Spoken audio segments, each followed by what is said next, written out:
treat these vehicles or whiskeys as assets. Everyone in Japan has been talking because there's a huge crypto tax in Japan right now.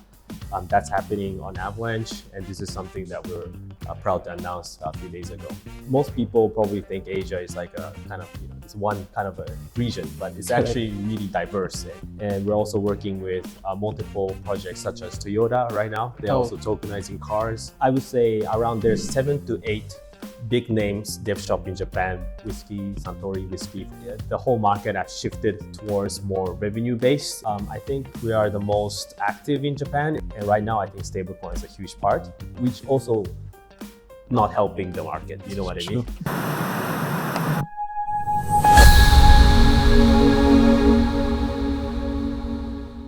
Hey, welcome to the CoinFest Bali episode of Coins Capture, where we talk about different things about regulations and other things in Southeast Asia and different countries. So you are based out of Japan, right? So make your introduction, please. Thank you. So thank you for having me. I'm Roi Sarak. I'm managing Japan region for Avalanche. So you're managing the Japan region for Avalanche, right? So what's most interesting thing about the Japanese market and how big it is compared to other Asian regions? So good question. Most people probably think Asia is like a kind of, it's one kind of a region, but it's actually really diverse. And East Asia, Southeast Asia, in lots of different regions basically have their own culture and the different business landscape. Especially in Japan, it's actually very institutional driven, but large capital amounts have been working. For example, the stablecoin, recently the Genius Act in the US has a huge impact in Japan region. So you can see multiple enterprises, large banks and institutions have decided to go into stablecoins. I was lucky that in a couple of days ago, we announced the first ever approved Japanese stablecoin that's launching on Ethereum, Avalanche, and Polygon. And we're also working with multiple projects such as Toyota right now. They're also tokenizing cars. That's happening on Avalanche, and this is something that we're proud to announce a few days ago. Amazing. I mean, tell me more about what Avalanche is exactly doing in those regions with Toyota and everything. So, if I'm not wrong, they're trying something big into the Japanese market. So, how are they comparing to other blockchains when it comes to institution revenue? Good question. So most of the stuff that we see coming out of the crypto side in Japan is basically stablecoin related right now. Previously, there was a big trend about GameFi back in 1 or 2 years ago. Now, not so much. Even previous, more before than GameFi, there was like NFTs, obviously. But it actually, the whole market has shifted towards more revenue-based and also stablecoin. It kind of going back to the basics, right? What's the base? What's the most effective way of using blockchains?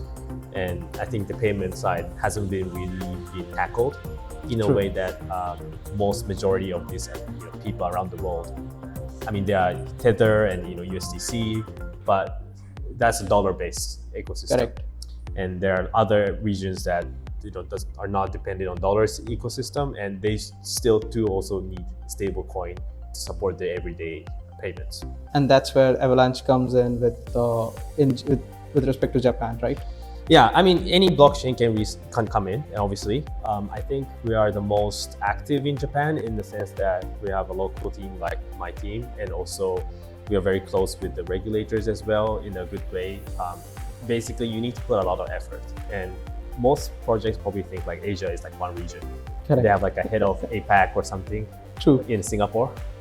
It's really difficult if you have that kind of mentality because each country has different regulations. Like even Indonesia, I'm actually half Indonesian, so my dad is Indo and I'm half Japanese.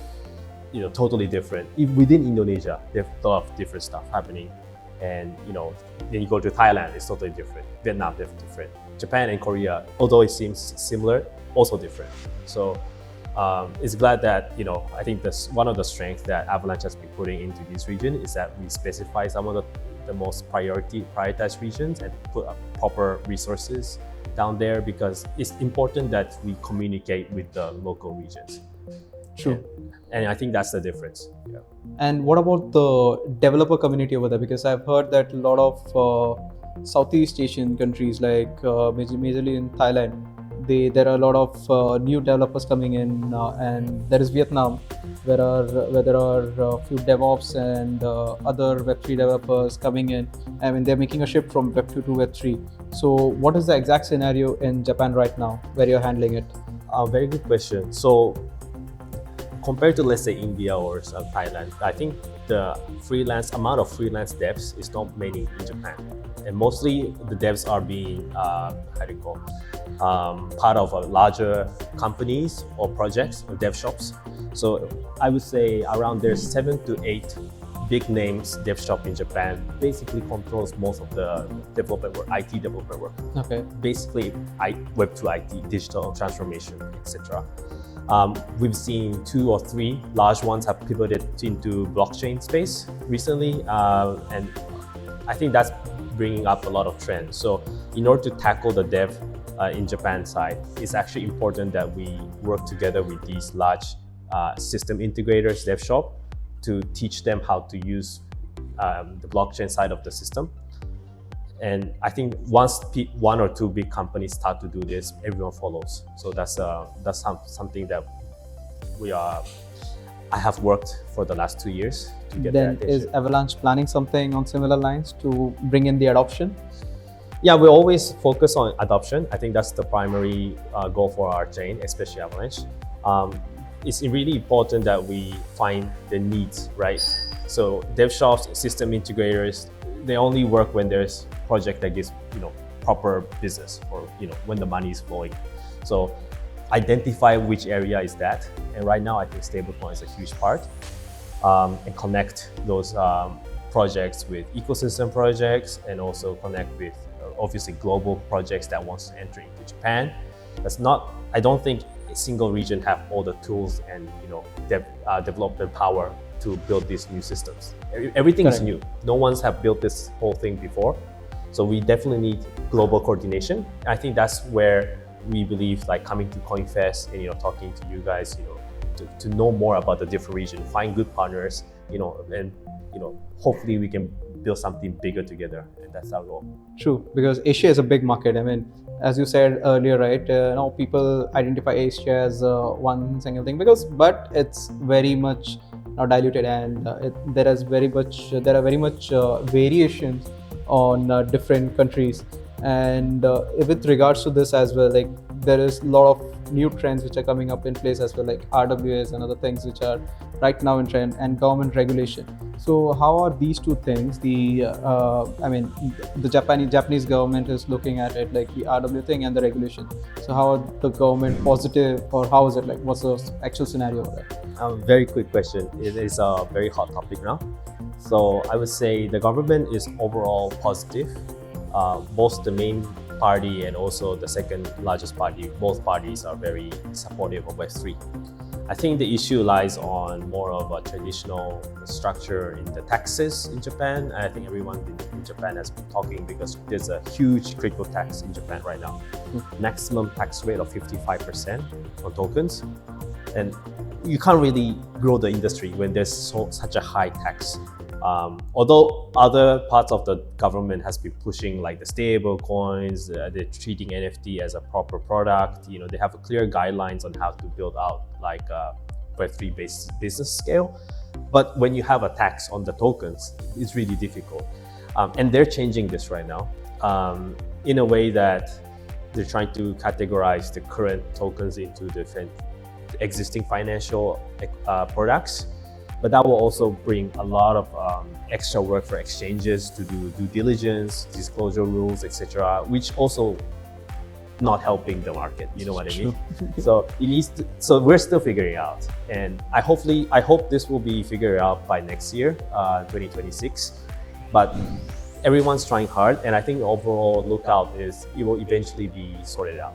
Yeah. Okay, good. And then my next question will be, since we are talking about the government regulations and anything, so where do you see Japan as a country over the next 10 years in Web3 space and in overall Asian market altogether? Because there are a lot of Asian countries which are coming up with Web3 related new things, like Indonesian government even Indian government, a Chinese government. So where do you see Japan as a market and Japan as a country over the next 10 years? Very good question. So I believe there's a lot of good products made in Japan, right? Made in Japan products like whiskey, Suntory whiskey, for example. We're also working very closely with Suntory. We have a side event after this, actually. And like Toyota's, of course. But these products, I really believe, can be properly stored the value on chain. And I think that's my also a goal, that how can we tokenize these great Japanese products properly on chain? And one of the reasons is there's a lot of counterfeit products. A lot of counterfeit, and also, people treat these vehicles or whiskeys as assets, right? They don't just use it; they treat this as asset. And I think there's a lot of room if we can put these assets on chain, and then when the DeFi projects or anything that from the new crypto ecosystem, if they can utilize this value, I really believe there will be a new innovation coming in where it'll leverage the best of the both worlds, right? Japan has good products, the on-chain world has great devs, great mind, great ideas. How can we merge this together and then grow the economy? So that's kind of the perfect. whole stuff. I mean, from your perspective, I've understood like what exactly is the next 10-year goals for Japan. And right now, let's move on to the last question. So the question is like, how do you like Indonesia as a market? And right now we have CoinFest Bali over here. So what do you think about it? And what exactly is Avalanche's goal over here? And over the next 5 years, what exactly is Avalanche planning for the Asian market? I'll give my personal view, Right. So this is my personal view, but I really believe that CoinFest is a unique event. I've been to Token and WebEx and Korea Blockchain Week, and some consensus as well. Is this event here in CoinFest is more focused on how can we bring in community and also developers from different regions to come together and really come together, to find opportunities. If you go to some other conferences, sometimes it's a bit too business-like, and of course, business-like is good in some ways, but I believe that good ideas, good relationship, like today, we actually just met yesterday, Yeah, right? true. Right. These things, spontaneous but good serendipity stuff happens with, a good vibes, and that's something that unique in CoinFest. And I do believe I'm here to find this sparkling moment, to find the right partner, and then maybe, we can build something special from here. True. I mean, even I'm looking for good partnerships and things moving on from the Asian market from here. So I think we both have some common goals around in the Asian market. I think good to hear from your perspective. I think we'll take a end over here. So thank you so much for taking my words to come over here and being here and answering all my questions. And thank you so much. Yeah, thank you. Likewise.